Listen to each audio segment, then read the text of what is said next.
Man. What's that? Wow. Well, here we are online, the inside scoop. I can't believe I got it. I got on here. It's been a lifelong dream to be able to do work with Captain Sweep. And finally, I get to take the co-captain chair. Is it a co-captain chair? I don't know. Yeah, no, definitely not. Lieutenant Shambu. First mate, my friend. First officer. Well, wow, okay. thank you. Okay, science officer, logistics officer, first officer, operations officer, engineering officer, diplomatic officer, navigation officer, security officer, communication officer. So is the first officer to all the other officers? I think so. The first officer runs the ship. The captain tells him what to do, and then the first officer goes off and does it. And does it. Well, makes it happen. Let me be your legs and arms, my friend. I was thinking more, you met Rusty, right? I believe so. Tell the audience who Rusty is. Rusty's a friend in Winnipeg, and he's I don't even want to begin to describe him, because then I'd just be saying words. Anyway, he's someone I've known from Vancouver, who I used to talk with at JJ Bean a lot. Every time I go there, he'd be there and we'd have a chat, and we ended up spending quite a lot of time together. He's a very talented cartoonist. He's a bass player. He's in the band. He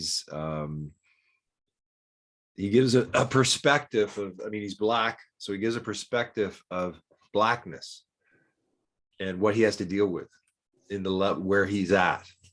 And it's, he's living, near on the street, and he's a very wise philosophical man who's had to deal with a lot of shit get thrown at him constantly. And I've witnessed it and watched it, and it's kind of, it's just lives in a completely different world. And for me, he's like this reality check in terms of what's happening on the planet and what people have to go through, and information that I don't get from anywhere else. And so as a first officer, it's kind of like, I think that that's kind of getting people to work and getting them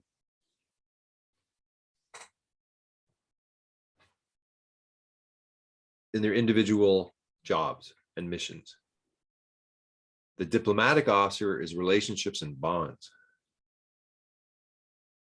And it may be interesting. Maybe he's a diplomatic officer and, and maybe you're the first officer. I don't know which one would be better, really.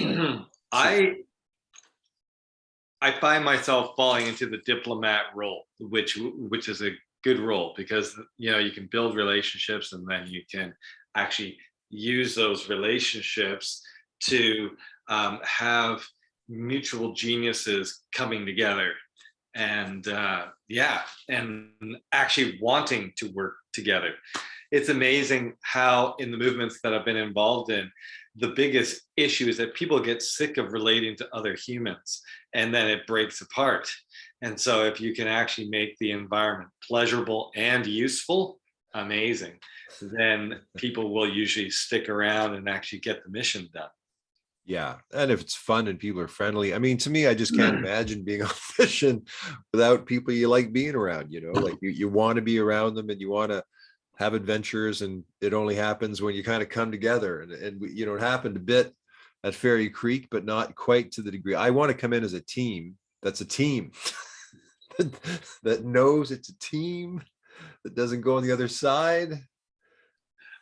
It's difficult when you have a blockade where people are joining in, and so it's basically they're tuning in, and they haven't necessarily seen the back episodes. They always think that this is the premiere. Very true. Yeah. So what a week, what a time to be alive. This to me feels like democracy.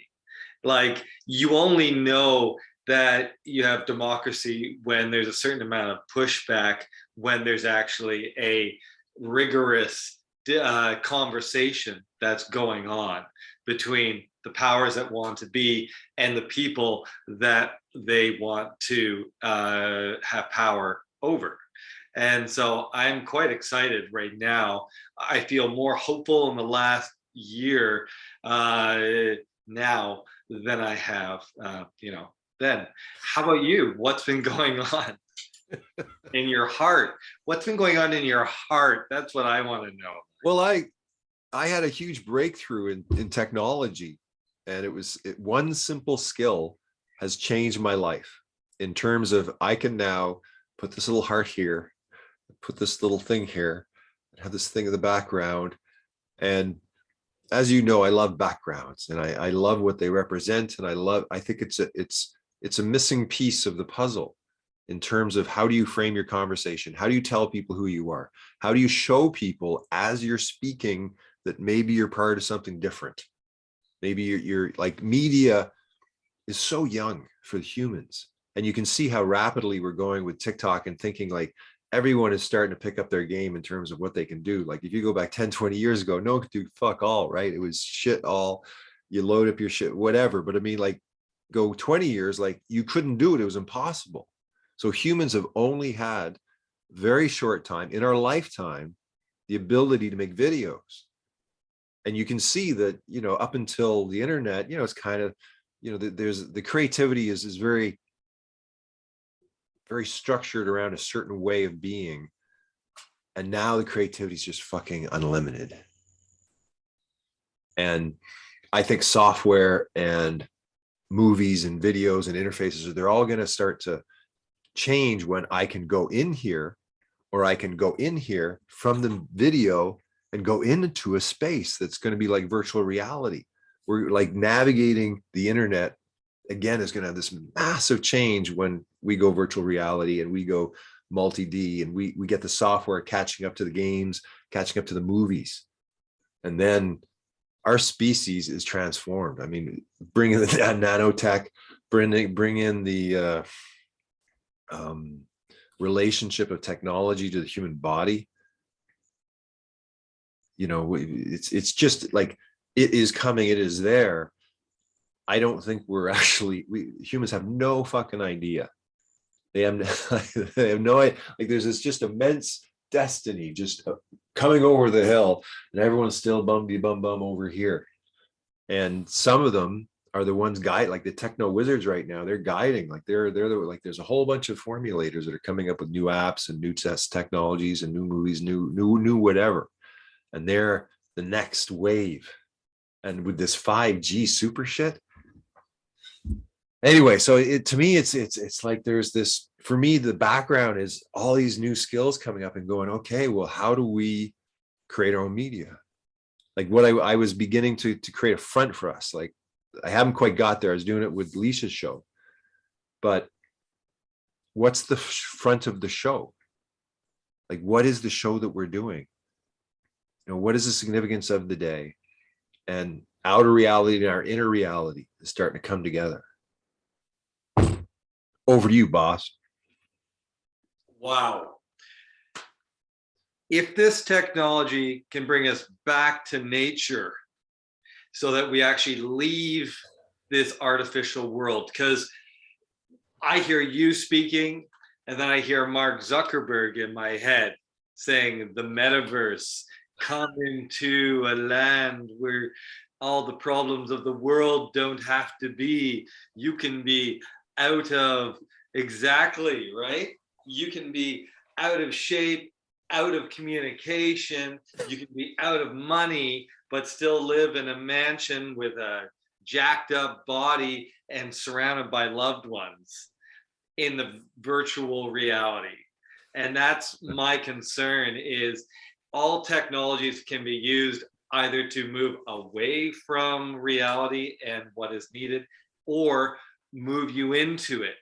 And I'm confident that the planetary guardians and and the school of conscious communication actually wants to bring you into the moment and plug your moment on the front lines to the rest of the world. It's amazing that I think I've subscribed to more people, their channels on YouTube and Rumble this week than I ever have, because there's so many people popping up and doing the work of broadcasting.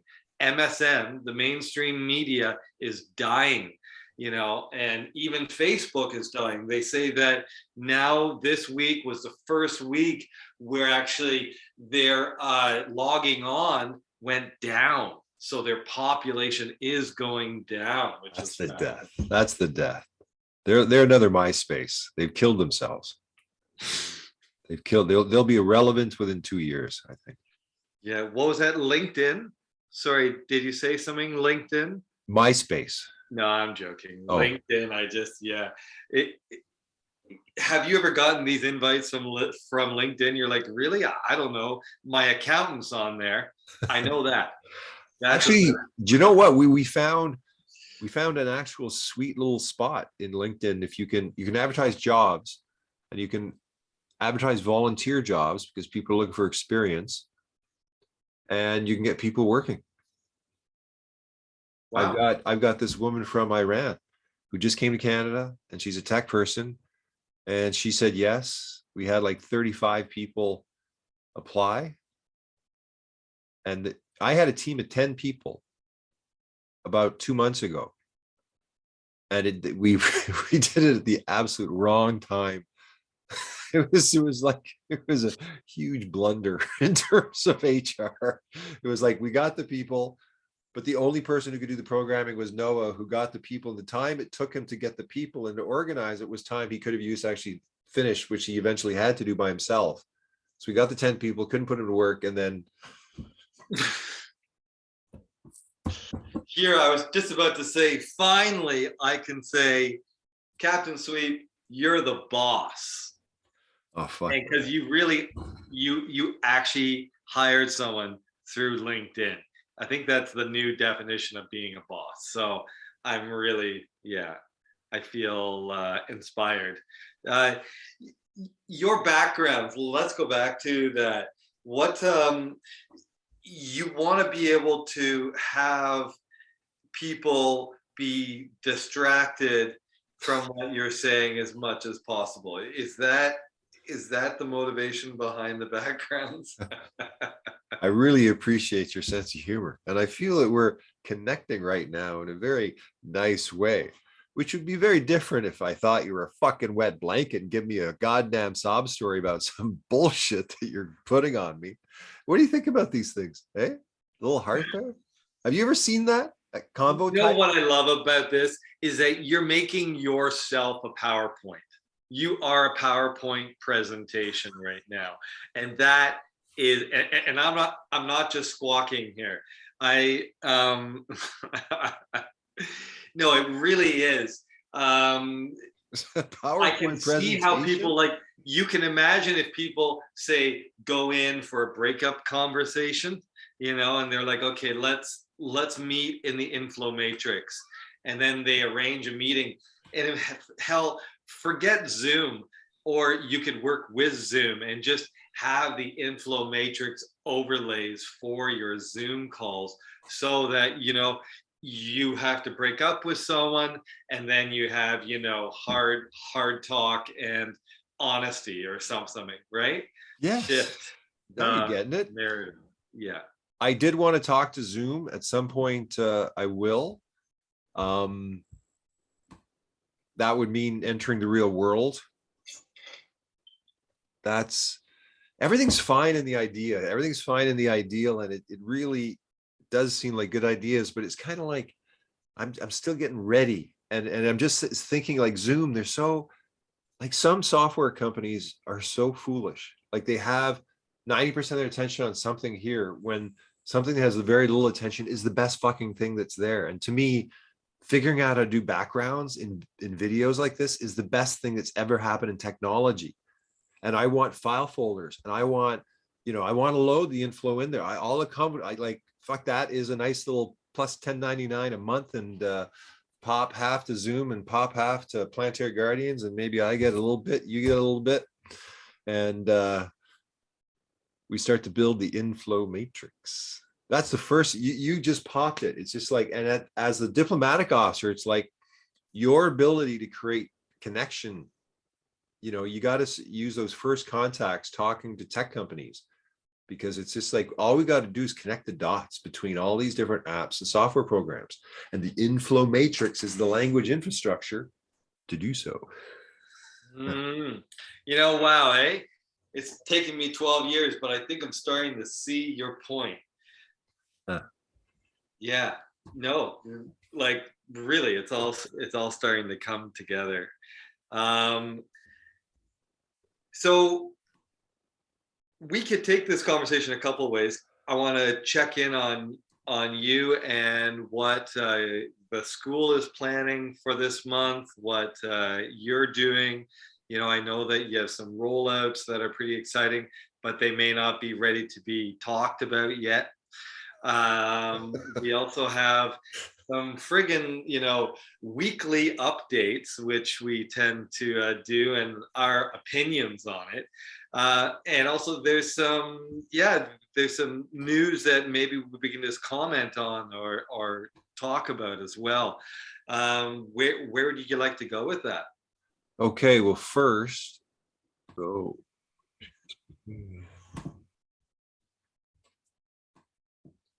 Oh, yes. Here we are. Kim, what's on your radar? Well, this past Monday, the Department of Homeland Security released a bulletin titled Summary of Terrorism Threat to the U.S. Homeland. And what's in it is pretty shocking. It actually labels what is typically considered free speech as terrorism. So I want to go over this bulletin with you. So the bulletin starts off with, the United States remains in a heightened threat environment fueled by several factors, including an online environment filled with false or misleading narratives and conspiracy theories and other forms of dis, and malinformation, MDM, introduced and or amplified by foreign and domestic threat actors. Okay, so first of all, remember, this is a bulletin about domestic terrorist threats to the homeland, and they're saying that we're in a heightened threat environment because of what they label MDM, dis, and malinformation, which they're saying could be spread by American citizens. So that's you and me. And if we spread what they label MDM, we could be in hot terrorism water. And when you click on it, you get their definition of what each one is. It says misinformation is false, but not created or shared with the intent of causing harm. Malinformation is based on fact, but used out of context to mislead, harm, or manipulate. Disinformation is deliberately created to mislead, harm, or manipulate a person, social group, organization, or country.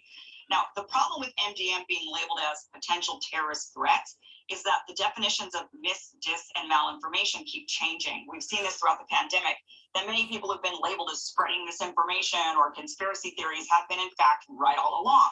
It was a conspiracy theory that there would be vaccine mandates. It was misinformation to say that the vaccine doesn't prevent spread. The Department of Homeland Security say people who spread MDM are possibly threat actors seeking to exacerbate societal friction to sow discord and undermine public trust in government institutions to encourage unrest, which could potentially inspire acts of violence. So they're saying if you sow discord and undermine public trust in a government institution like the CDC, FDA, Pentagon, or Congress, that could lead to violence, which could happen to, let's say, during a protest. To prevent this, you could be labeled a terrorist threat if you're found to be engaging in speech that undermines a government institution that could lead to any of these acts. So if they think your words might lead to a protest against the government, and that protest might then lead to a violent breakout, which could happen at any protest, you could be labeled domestic terrorist simply for dissenting. By issuing this bulletin, they've effectively given themselves the freedom to halt any dissent they don't like under the guise of it could lead to violence. They're saying it's a domestic terrorist threat and we can't have that. I think many of us warned this was on the horizon when politicians and others in the media were calling for more to be done against misinformation. I think some of us were mocked for saying the definition of terrorism is changing and the end result will be our own government going after anyone and everyone they deem to be morally inferior. Yet here we are. The bulletin goes on to say, The convergence of the following factors has increased the volatility, unpredictability, and complexity of the threat environment. The proliferation of false or misleading narratives which sow discord or undermine public trust in U.S. government institutions. Again, you're putting yourself in the crosshairs if you sow discord or undermine public trust in government institutions. Don't talk bad about the government. It goes on to say, the primary terrorism-related threat to the United States continues to stem from lone offenders or small cells of individuals who are motivated by a range of foreign and or domestic grievances, often cultivated through the consumption of certain online content. So they're saying it could just be you. You don't need to be affiliated with a known neo-Nazi group or some other flagged organization. If you, acting alone, air grievances against the government that they deem to be potentially threatening, you could be flagged as a domestic terrorist.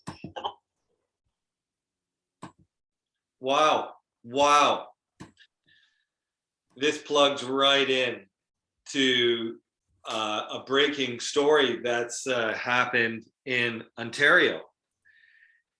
There is OPP officers are visiting people who are partaking on online forums.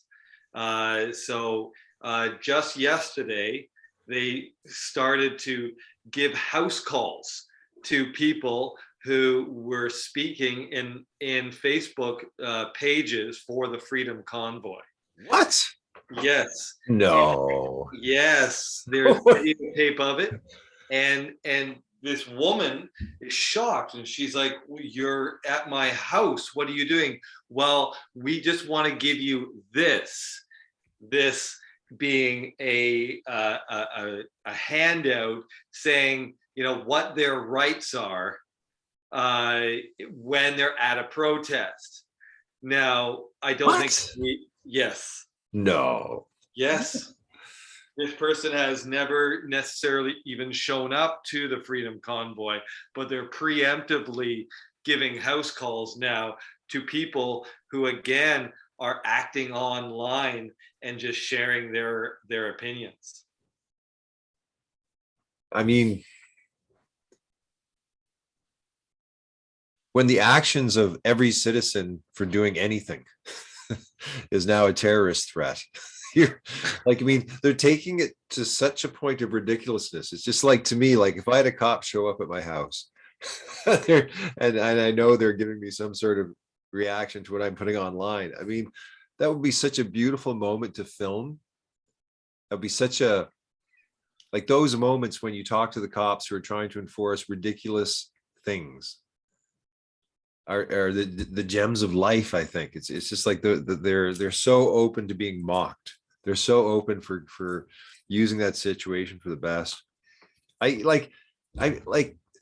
the absurdity, like to hear this analysis about what the US government is sort of like, again, sort of building its case to do its insanity. Like they have to build the case. They just can't come out with instant insanity.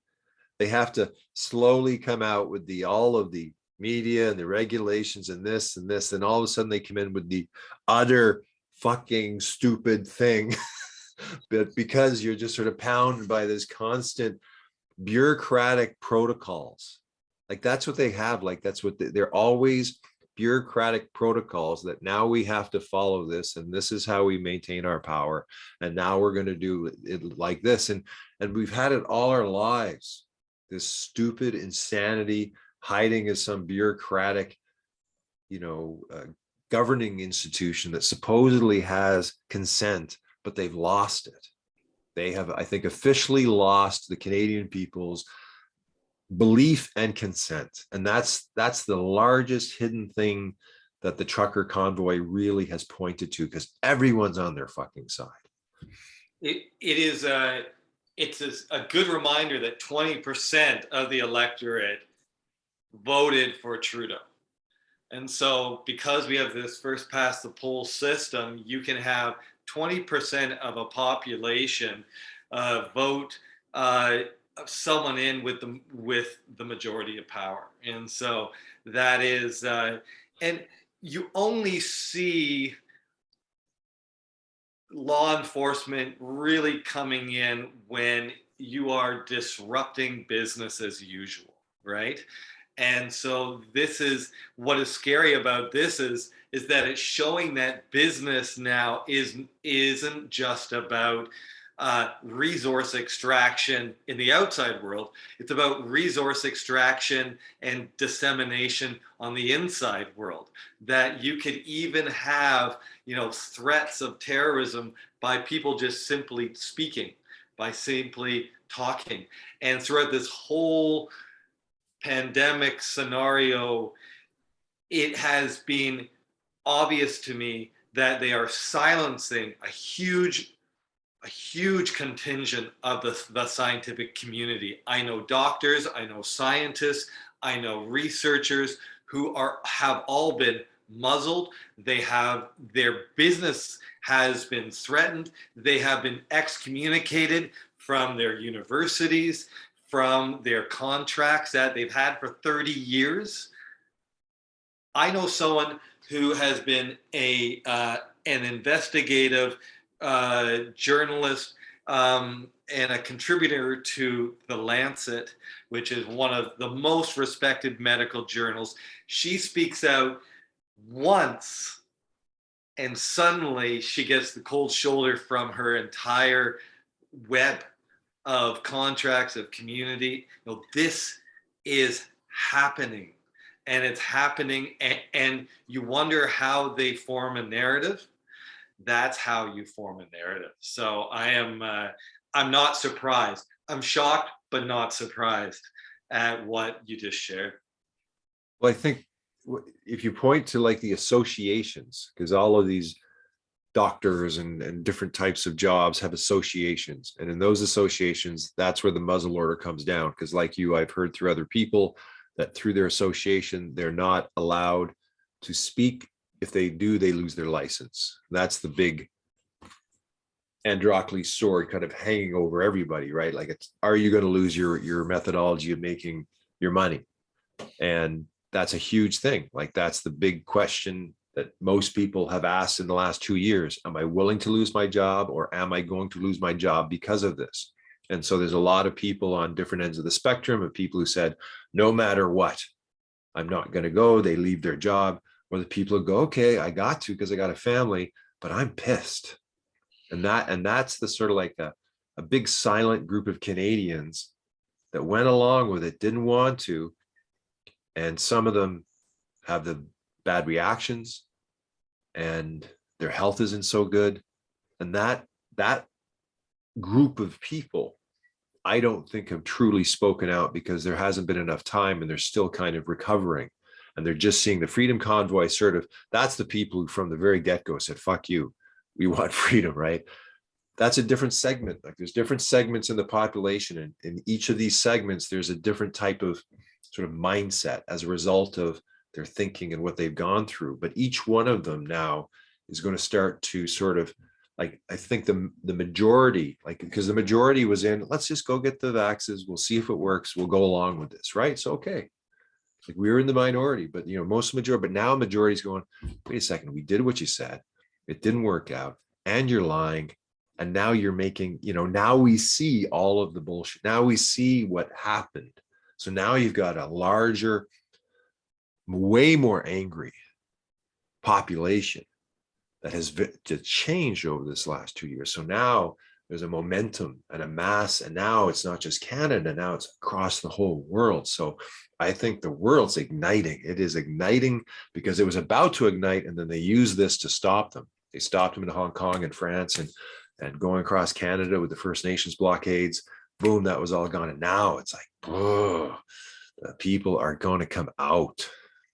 They're coming back. It's amazing that, again, Time Life on the cover, the word of the year before the pandemic was protest. And now it is coming back. And I'm like, oh, wow, what a relief. Because there was so much real uprising that was happening, and that was, that to me is exciting because it's the only way to have sustainable democracy. I'm so excited to see that there's a trucker convoy now starting to move toward DC. Washington is is getting, yeah, they may actually be, well, no, I think it's still a couple of days away for sure. But that is exciting. Another exciting thing, if people have doubt of the power of this movement, regardless of if you believe in all of it or not, I don't know how you could believe every single person in a movement when it's like it literally is thousands of people, millions of people.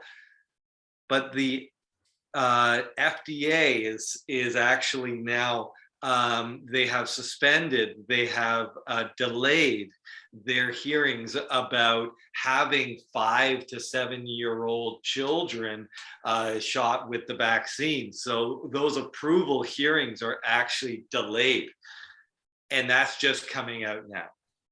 I mean, look at the change that's happened, everyone.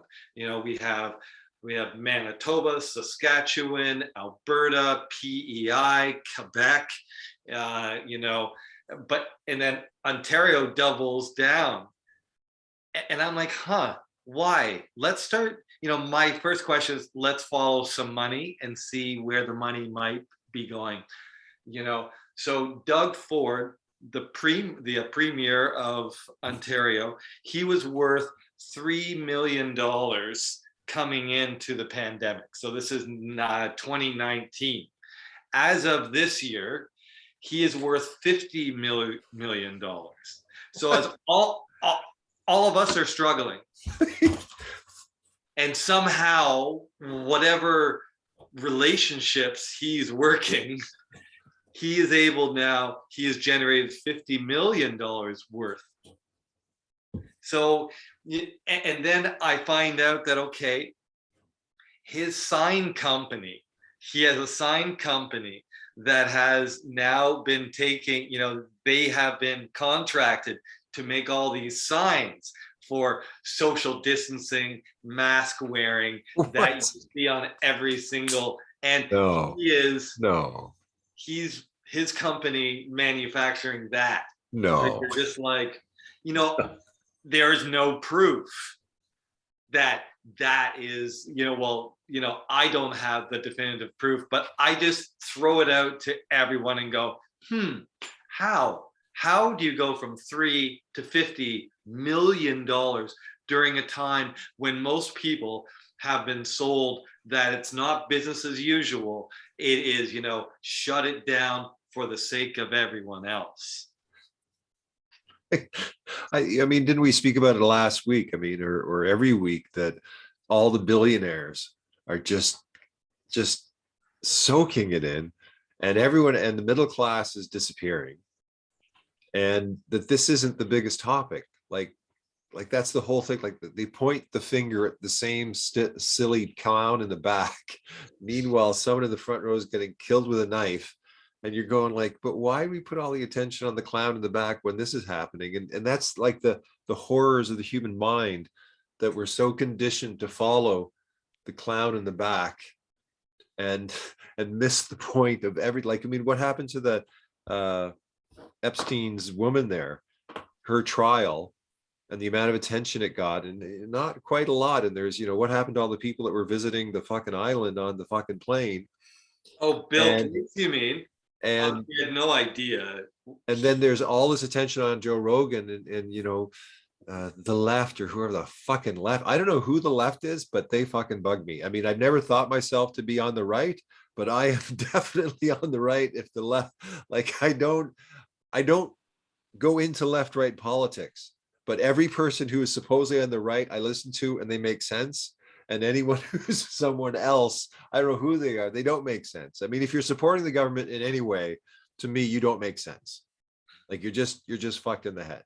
And the only ones who seem to be saying that the government is fucked seems to be people in the right. I don't know about you. What do you think about this? At this time, yes, because the right, if you will, is so focused on self-reliance and being able to do things and have our autonomy, have our rights preserved. Therefore, yes, I am feeling so fed by that mindset. Now, if you take the same people and they start talking about, that there's no problem with the climate, there's no problem with the earth, and open market demands can actually solve every problem, and there's no need for oversight, there's no need to have industry policed, except for by themselves, then I disagree with it. Because what people aren't getting is that the same corporate mindset that the pharmaceutical industries have, the resource extraction industry has. Yeah.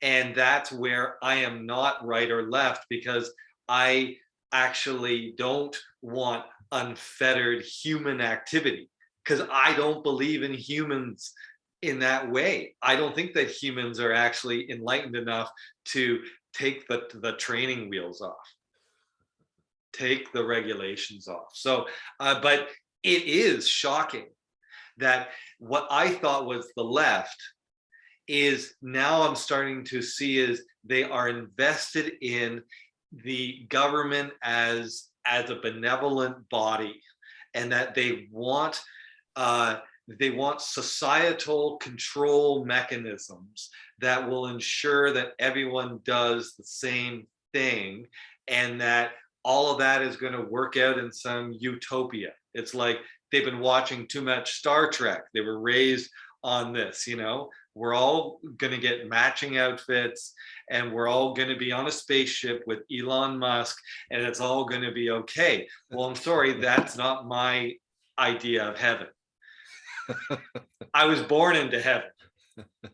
Do you know, I was watching a film on Gene Roddenberry. There's a great documentary about him, and I knew nothing really about him other than he was behind Star Trek, but I didn't understand. This documentary goes through what he was and how it was, and he was a true example of a visionary who was trying to convince others of this vision. And so his big sort of parameters on the show was there was an internal conflict, and all the writers are, what are you fucking talking about? That's all there is. And then he's saying, no, you can't have that.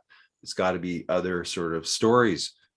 And so this was in the background of the Next Generation, because they're going from Star Trek, that was the cult, that everyone wanted, Jimmy the Kirk in there, and then they came in with a totally new cast, and it just seemed they did it so well, I think, that it just seemed okay. Well, this is, it got my buy-in as a kid right away, but for a whole other group of people, it was a much harder sell to have this, John Picard and all this crew come together, and to hear it from the first time from the background and go how they actually did it with Gene, and and just seeing an example of visionaries who's sort of psycho in one way and great in other ways, but he has to hold this vision, but then he fucks everyone else around him because of it. Yeah. Wow, human interaction. I am really, that just brings a point to my mind, is that, to change the narrative in people's mind, that in some way, the medical establishment, that healthcare is a benevolent, not-for-profit organization, based on that we have all the solutions that are available presented to us, and then we are allowed to choose what our solution is going to be. And through diversifying the source of the solution, it doesn't burden and gut and eventually collapse one system. Wouldn't that be amazing? So that's my hope. That would have been my hope. But no, I think that people are starting to realize that there is financial incentives here.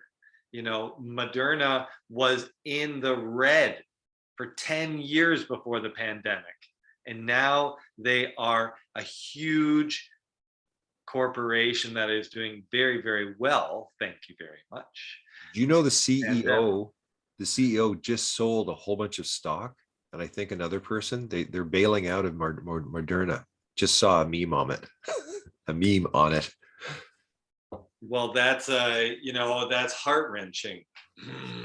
I think the narrative's collapsing. I think it's like you can just see from all these different angles, right? The when you're trying to prop up this lie, you got to keep these juggling and you got to keep repeating. And but now there's so many other people outside of it, and they're so strong. Like Joe Rogan by himself is taking them on. You know, one guy is just taking out half the media. And then these truckers are coming in, and they're just fucking nothing can stop the truckers. They can fucking take this thing, move it here. That's their job, is moving shit around. And now they got you surrounded.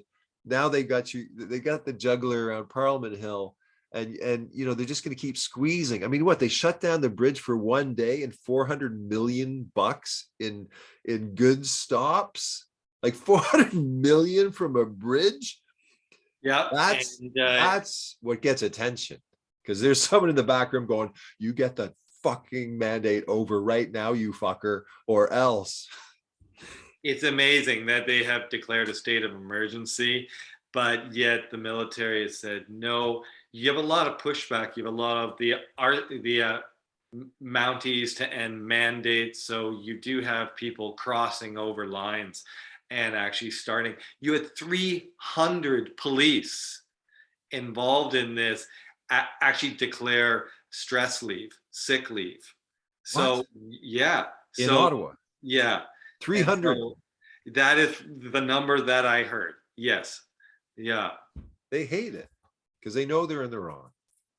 yes, I think so. And you know, it's the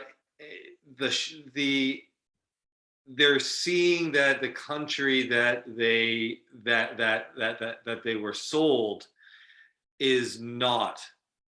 And that just leads me to my two closing points, which I'm so excited about, is that Byron Bridle, who is he develops vaccines for a living. He says, I am not against vaccines. I am a developer of vaccines. And it so happens that he is one of the 3 professors, associates at the University of Guelph, who has actually, I believe that, well, he's gotten into odds with the university because of their mandates, has been very outspoken, but he has declared a challenge to the Ministry of Health that he is allowed to debate them. So we are waiting to see if they actually accept this debate, which would just be awesome. Like, haven't you wanted to see that? This is like the pandemic MMA fight. You know, someone with all of the facts and figures around this, and he's saying, you know, that Japan had a freedom of information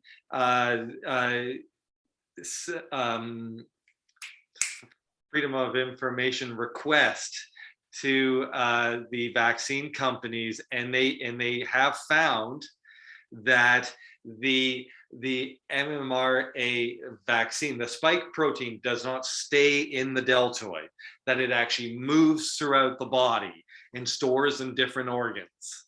And so, you know, that is completely against what they had been saying. And so, you know, their claim, their model, because there's no way to know, right? Because they shut down the placebo group after 6 months of the Pfizer trial. So there is no long-term study, safety study. It's impossible now. And so Byron is bringing out these types of points, super excited about that. And I'm just going to go here to our incredible, dun, dun, dun, dun. So you have Brian Peckford, who was the last living minister that actually signed and created the Charter of Rights and Freedoms for Canada. So this guy is the guy, former premier of Labrador and Newfoundland. And so he is now actually, as of today, launched a lawsuit against the federal government around the travel restrictions. saying that it in fact is against the Charter of Rights and Freedoms.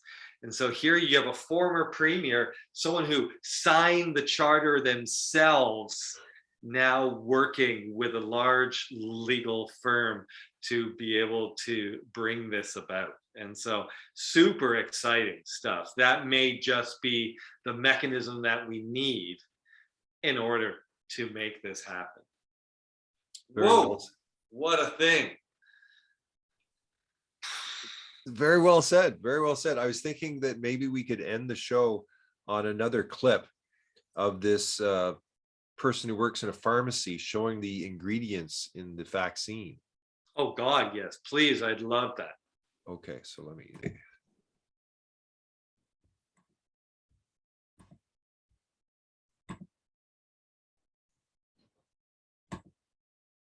make this video for you because I had to video it so that you'll believe me, because frankly, I didn't believe it myself. So here's a brand new, sealed, perfectly sealed, brand new box of the J&J vaccine. Here, I'm going to break this open, and perfectly on top is this perfectly normal package insert.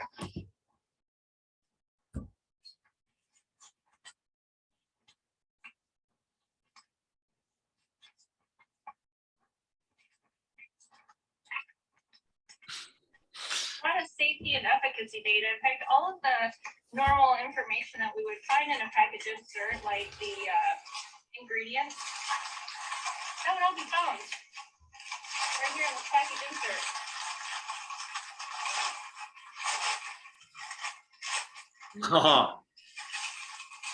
No. Must be magic. It's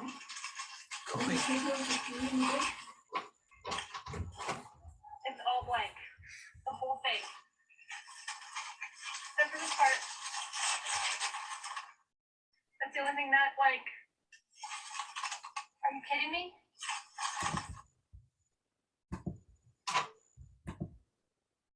Wow, incredible. Just blank. Why would you even put it in there? Like, and how do they get away with that? Like, no one knows what's in these things. And what about the guy who found those nanoparticles in there? Like, and the graphene oxide, like, what is this shit? You know what it is? Wow. And what's amazing is that we have shoot now, look later, or maybe look if someone presses me to look. You know, again, interviewing a new GP for myself, new general practitioner. And I said to them, so, okay, so you've just told me it is safe and effective, what everybody hears. And what came after that?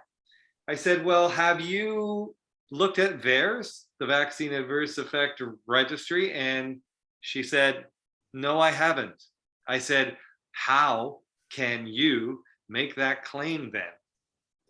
How can you make a claim when in Pfizer's own data, they say that 1 in, I think it's 2,100 kids is going to have a heart episode of some sort? How? And when you do not have a complete ingredient list, I mean, that's insanity. And yet it is all, it's amazing to me, just the momentum of authority, that people assume, well, you know, authority has it. You know, my college has it. I don't have to take it on myself, even though I'm telling all my patients. But, you know, what it came down to, she said, well, my college agreed to it, and so I followed the college. And so, you know, you have all of these pharmacists opening this up, and imagine, you know, what their mental gymnastics have to be in order to go, okay, well, it's blank, you know, oh, well, inject some things up. And this has been done before, but now we're just seeing it in its most absurd form so far.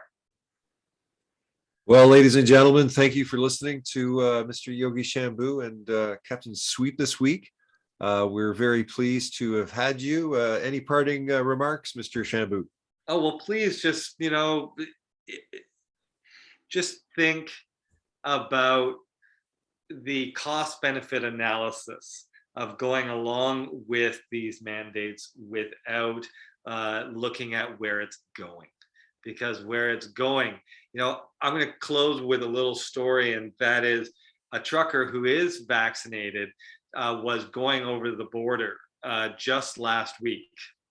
And he has this QR code on his phone. And he came up to the officer and flashed his code. He goes, "Don't worry about doing that.